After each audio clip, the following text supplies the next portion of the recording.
नमस्कार, झारखंड के संथाल परगना न्यूज में आपका स्वागत है।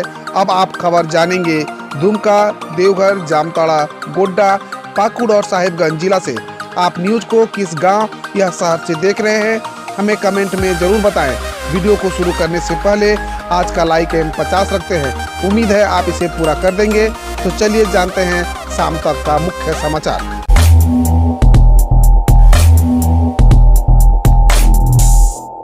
झारखंड में ओमिक्रॉन को लेकर लॉकडाउन, सरकार बोली फर्जी ट्वीट है, नहीं दिया है ऐसा आदेश। झारखंड के मुख्यमंत्री हेमंत सोरेन के आधिकारिक ट्वीट हैंडल के नाम से राज्य में लॉकडाउन की घोषणा का नकली स्क्रीनशॉट वायरल हुआ है। राज्य सरकार ने इसकी जानकारी देकर पुलिस से मामला दर्ज करने को कहा है। मुख्यमंत्री कार्यालय ने ट्वीट में साफ किया है कि राज्य सरकार ने लॉकडाउन को लेकर कोई निर्णय नहीं लिया है। इस ट्वीट में सीमाओं ने फर्जी ट्वीट का स्क्रीनशॉट शेयर कर लिया है। माननीय सीएम हेमंत सोरेन के ट्वीट अकाउंट का यह स्क्रीनशॉट एक फर्जी पोस्ट है।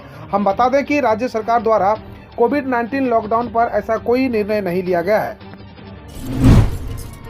झारखंड में पुलिस भर्ती नियमावली में बड़ा बदलाव, सीएम सोरेन ने किया ऐलान।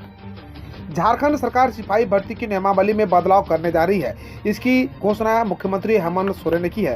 उन्होंने कहा कि झारखंड में सिपाही भर्ती में पहले शारीरिक परीक्षा होगी, इसके बाद लिखित परीक्षा ली जाएगी।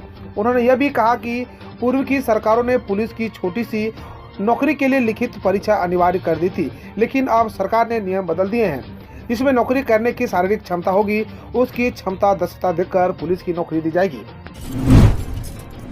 झारखंड में 6 दिसंबर से स्कूल, कॉलेज, शिक्षण संस्थान बंद, सारी परीक्षाएं रद्द। क्या है वायरल न्यूज सच? झारखंड के मुख्यमंत्री हेमंत सोरेन का एक कथित ट्वीट सोशल मीडिया में वायरल हो गया।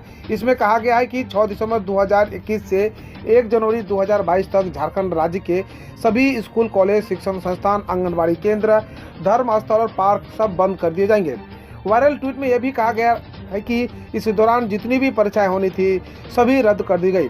इतना ही नहीं, हेमंत सोरेन के नाम से जो ट्वीट सोशल मीडिया में घूम रहा है, इसमें यह भी लिखा गया है कि अगर किसी को जरूरी काम से कहीं जाना है तो इसके लिए ई पास जरूरत पड़ेगी।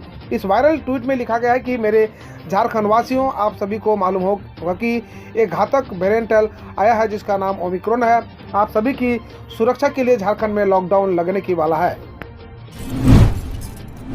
झारखंड में लगा लॉकडाउन, सीएम हेमंत सोरेन का ट्वीट हुआ वायरल, मामला होगा दर्ज।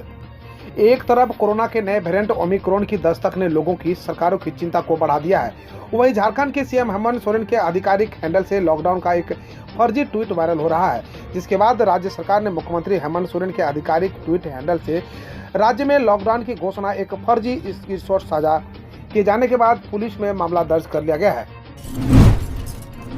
झारखंड में चक्रवाती तूफान जवाद का असर, 3 ट्रेनें रद्द। झारखंड की राजधानी रांची की 5 प्रमुख घटनाएं इस तरह रही। मुख्यमंत्री हेमंत सोरेन से शनिवार को रांची के कांके रोड स्थित मुख्यमंत्री आवास कार्यालय में केंद्रीय खान मंत्रालय के अपर सचिव एम नागाराजू ने मुलाकात की। उन्होंने झारखंड राज्य में स्थिति 29 कोल ब्लॉक को शुरू करने के संबंध में बैठक की। इधर सभी योग शिक्षा को बढ़ा देने के लिए चर्चित रही राफिया नाज के आज रांची में औपचारिक रूप से बीजेपी की सदस्यता ग्रहण कर ली।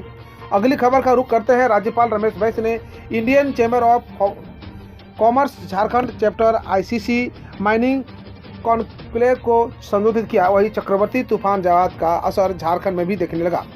रांची समेत राज्य के अलग अलग जिलों में कल शाम से ही आसमान में बादल छाए रहे। इस बीच रांची के रेल मंडल की 3 ट्रेन का परिचालन रद्द कर दिया गया है। इसमें Dhanbad LAP express, Hatia Puri express और पुरी आनंद विहार टर्मिनल एक्सप्रेस शामिल है। विनोबा भावे विश्वविद्यालय का मामला, झारखंड हाईकोर्ट के आदेश का पालन नहीं होने पर हाजिर होंगे शिक्षा सचिव। झारखंड हाईकोर्ट के जस्टिस दीपक रोशन की अदालत में विनोबा भावे विश्वविद्यालय से कई प्रोफेसर को सेवानिवृत्ति लाभ नहीं मिलने पर दाखिल अवमानना याचिका पर सुनवाई हुई है। सुनवाई के बाद अदालत ने कहा कि अगर 6 जनवरी तक कोर्ट के आदेश का अनुपालन नहीं होता है तो 7 जनवरी को शिक्षा सचिव को कोर्ट में हाजिर होना पड़ेगा। इस संबंध में महेश लाल दास सहित अन्य की ओर से हाईकोर्ट में याचिका दाखिल की गई है। झारखंड में नहीं सुलझ रही जज की मौत की गुत्थी, फिर होगा आरोपियों का नार्को और ब्रेन मैपिंग टेस्ट। झारखंड में धनबाद के जज उत्तम आनंद की मौत की गुत्थी सुलझने का नाम नहीं ले रही है। उत्तम आनंद की मौत एक ऑटो से कटकर के बाद हुई थी। ये हादसा तब हुआ जब वे सुबह जॉगिंग करके अपने आवास से आ रहे थे। 28 जुलाई 2021 को इस घटना के सीसीटीवी फुटेज के वायरल होने के बाद हंगामा मच गया था। झारखंड में 104 डायल कर चिकित्सीय परामर्श लेने में गांव के लोग सबसे आगे। राज्य सरकार द्वारा लोगों को ऑनलाइन चिकित्सीय परामर्श लेने के लिए स्थापित हेल्थ कॉल सेंटर डायल 104 का लाभ लेने वालों में शहरी से अधिक ग्रामीण क्षेत्रों के लोग हैं। इसका बड़ा कारण हो सकता है कि शहरी क्षेत्रों में स्वास्थ्य सुविधाएं तो उपलब्ध है, लेकिन ग्रामीण क्षेत्रों में इसकी कमी है। साथ ही 104 डायल कर चिकित्सीय परामर्श लेने वालों में 80% पुरुष तथा 20% महिलाएं हैं। 6 नए कॉल ब्लॉक से जल्द शुरू होगा खनन। सीएम हेमंत सोरेन ने कहा, झारखंड में हो 75% कर्मी। राज्य और केंद्र सरकार के संयुक्त प्रयास से झारखंड में 6 नए कोल ब्लॉक से शीघ्र ही खनन कार्य शुरू होगा।